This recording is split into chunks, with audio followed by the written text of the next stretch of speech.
Hello guys, you are welcome back again in my channel. Today I will give you information about still life. कुछ मैं आज आपको tips और tricks दूंगा still life के लिए, जो भी आप घर पर कर रहे हैं स्टिल लाइफ उसके अंदर आपको क्या चीज़ यूज़ करना चाहिए, किस तरीके से आपको स्टिल लाइफ करनी चाहिए, इसके बारे में आज मैं आपको थोड़ा बताऊंगा। तो इस वीडियो को आप जो है एंड तक देखिएगा, ठीक है। क्योंकि मेरे पास काफ़ी सारे जो कमेंट्स आते हैं तो वो भेजते हैं अपने स्टिल लाइफ, तो मेरे को बहुत प्रॉब्लम्स लगती है, जिससे मुझे ऐसा महसूस हुआ कि आप लोगों को नहीं पता उस चीज़ के बारे में। तो क्यों ना मैं आपको टिप्स दूं जिससे कि आप अपना घर बैठे अच्छे से स्टिल लाइफ की प्रैक्टिस कर सकें।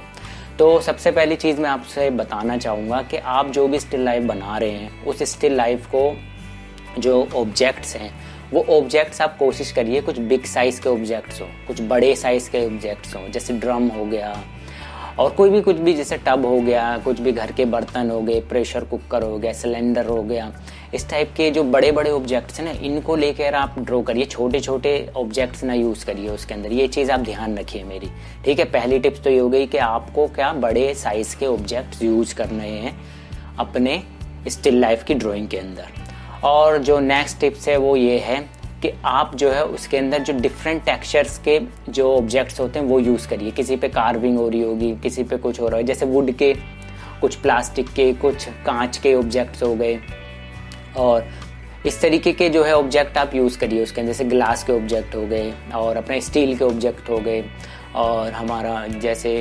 एल्युमिनियम के ऑब्जेक्ट्स हो गए, वुड के ऑब्जेक्ट्स हो गए, और स्टोन के, किसी पत्थर के बने हुए कोई चीज़, ऐसी चीज़ें, ये सब चीज़ें आप यूज़ करेंगे ना तो इससे बहुत ज़्यादा बेटर आपकी शेडिंग में भी, आपको समझने में भी बहुत आसानी हो। क्योंकि जब आप डिफरेंट तरीके से उस चीज़ को बनाएंगे तो इससे क्या होगा, अगर वहाँ पर जो आप टेस्ट दे रहे हैं कॉलेज में तो आपको इस सब चीज़ की प्रैक्टिस होगी, तो आप अच्छे से जो है उसके अंदर वहाँ पर अपना परफॉर्म कर पाएंगे। और तीसरी टिप्स जो रहेगी वो रहेगी हमारी कि आप जो है इसके अंदर यूज़ करें लाइट और डार्क ऑब्जेक्ट। ये ना हो कि सारे ही लाइट ऑब्जेक्ट ले लिया आपने उसके अंदर, जैसे कोई वाइट ऐसे करके कोई ऑब्जेक्ट ले लिया, या कोई डार्क ले लिया ऑब्जेक्ट। जैसे वुड है, वुड का एक अपना कलर है, आप समझ सकते हो। वुड एक ब्राउन वुड जैसे होती है, डार्क ब्राउन वुड, उसका एक अपना एक लाइट ब्राउन वुड होती है। या कोई ऐसी वाइट चीज़, जैसे कोई डब्बा हो आपके पास में जो वाइट कलर का हो, उसके ऊपर शेडिंग आपको डिफरेंट दिखाई देगी। और कोई ब्लैक चीज़ है, कोई पॉट है कोई ब्लैक कलर का, उस पर ब्लैक कलर हो रखा है, आपको बनाना है उसको ब्लैक एंड वाइट शेडिंग में। कलर की बात नहीं कर रहा हूँ मैं, क्योंकि जो हमारा कॉलेज में टेस्ट होता है वो होता है ब्लैक एंड वाइट, ठीक है। उसको हमें पेंसिल शेडिंग से करना होता है। अगर आपका वो ऑब्जेक्ट आप सामने रखिए, उनको कलर मल्टी कलर्स के ऑब्जेक्ट रखिए आप उसके अंदर, और आप उसकी जो है क्लिक करिए फ़ोटो, तो आप देखेंगे वो, लेकिन क्लिक करनी है उसको ब्लैक एंड वाइट में। जब आप ब्लैक एंड वाइट में देखेंगे, जो डार्क होगी उसकी शेडिंग थोड़ी डार्क दिखाई देगी, तो उसके अंदर वेरिएशन भी आना चाहिए आपकी स्टिल लाइफ के अंदर।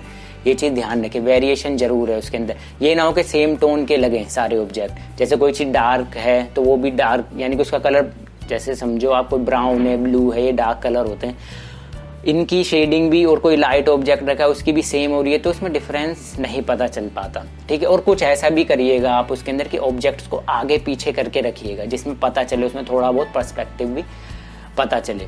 और जो हमारी फोर्थ टिप्स रहेगी वो ये रहेगी कि आप जो है ऑब्जेक्ट्स के जो शेप होगी वो भी अलग अलग रखिए, जैसे ट्राइंगल, रेक्टेंगल, स्क्वायर, सर्कल, इस तरह के ऑब्जेक्ट्स भी आप यूज़ करिएगा, ठीक है। जैसे कोई गोल चीज़ हो गई हमारे घर में, तो जैसे ग्लास को हम एक, उसका सर्कल है और रेक्टेंगल में भी काम आ जाएगा वो।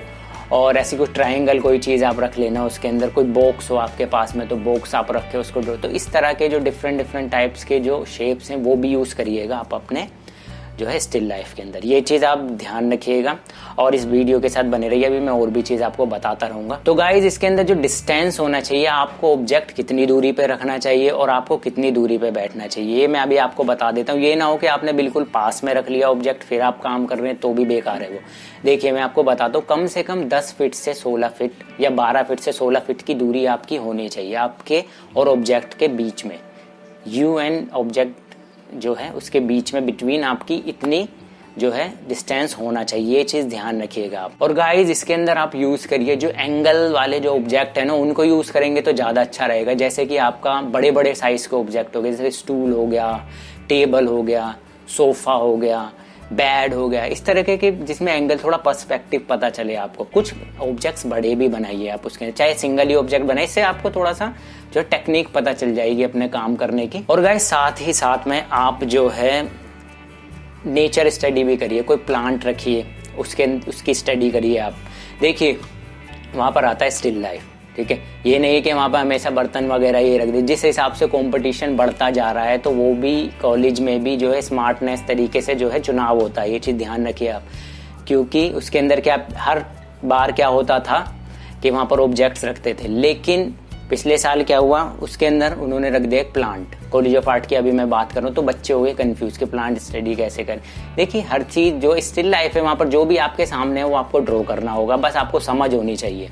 ये नहीं है कि प्लांट है कि नहीं, अरे जैसे उसके अंदर लाइन चल रही है वैसे ही आपको चलानी है, उसके अंदर कोई डिफरेंट तो कुछ है नहीं, बस आपको उसको समझना है, ये चीज़ ध्यान रखिएगा।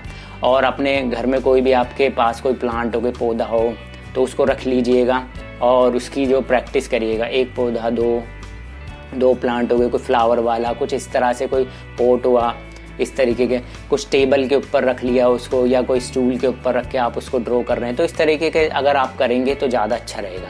दूसरी चीज़ मैं आपको बता देता हूँ, ड्रेपरी। बहुत सारे मेरे पास क्वेश्चंस आते हैं कि सर ड्रेपरी के बारे में बताओ, ड्रेपरी के बारे में। देखो मैं अभी आपको बताता हूँ कि ड्रेपरी का क्या फंडामेंटल है।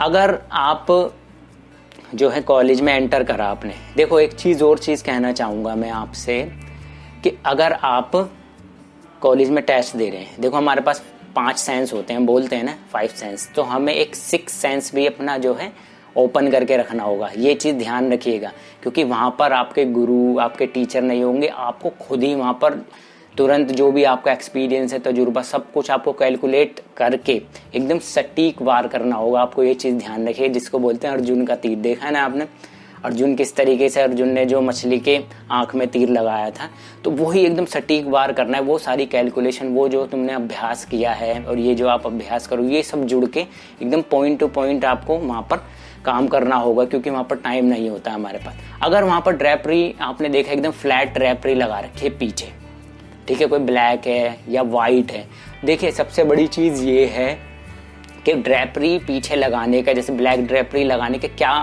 पर्पज़ है, वो सिर्फ इसलिए, अगर वो फ्लैट लगी हुई है, ये चीज़ ध्यान रखिए, खींच के लगा रखी है, उस पर कोई फोल्ड नहीं है, तो सिर्फ उनका रीज़न ये है कि ऑब्जेक्ट निकल के आ जाए, ठीक है, ऑब्जेक्ट दिखाई दे। पीछे की बैकग्राउंड, अगर कोई ऑब्जेक्ट डार्क है तो उन्होंने पीछे वाइट लगा दी, तो इसका मतलब ये कि ऑब्जेक्ट दिख जाए। तो इसका जैसे अगर डार्क है तो आपको पीछे ब्लैक कर देना है, बिल्कुल फ्लैट ब्लैक, ठीक है। अगर वहाँ पर ड्रेपरी आपको कुछ ऐसा लग रहा है कि उसको लगा रखा है सजा के एकदम प्रॉपर फोल्ड, तो समझ जाइएगा कि आपको बनाना है वहाँ पर, ये चीज़ ध्यान दीजिएगा। और नीचे जो डेप्थ होती है, जैसे कोई चीज़ रखी है आपका ऑब्जेक्ट, उसकी परछाई जो आ रही है उस पर भी ध्यान देना है आपको, ये चीज़ ध्यान रखिएगा। और गाइज एक चीज़ और मैं बता देता हूँ कि जितनी भी रिलेटेड BFA से रिलेटिव जितनी भी बुक्स हैं वो आपको नीचे डिस्क्रिप्शन में मिल जाएंगी, तो आप वहाँ से डाउनलोड करके प्रिपरेशन करना शुरू कर दीजिएगा।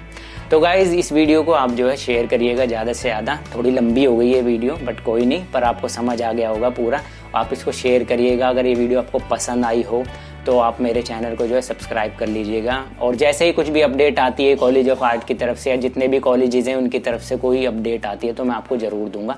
तो इस चैनल को आप सब्सक्राइब कर लीजिए और शेयर करिएगा इस वीडियो को, जिससे कि ये सब बातें पहुँच जाएँ लोगों तक और वो अपने घर पर बैठे अच्छे से जो है प्रैक्टिस कर लें। और मेरी जो है बेस्ट विशेज़ हैं आपको कि आपका इस साल सिलेक्शन हो जाए, जहाँ भी आप चाहते हैं, जिस भी कॉलेज में आप चाहते हैं, तो आपका सिलेक्शन हो जाएगा इस बार। तो guys thank you for watching.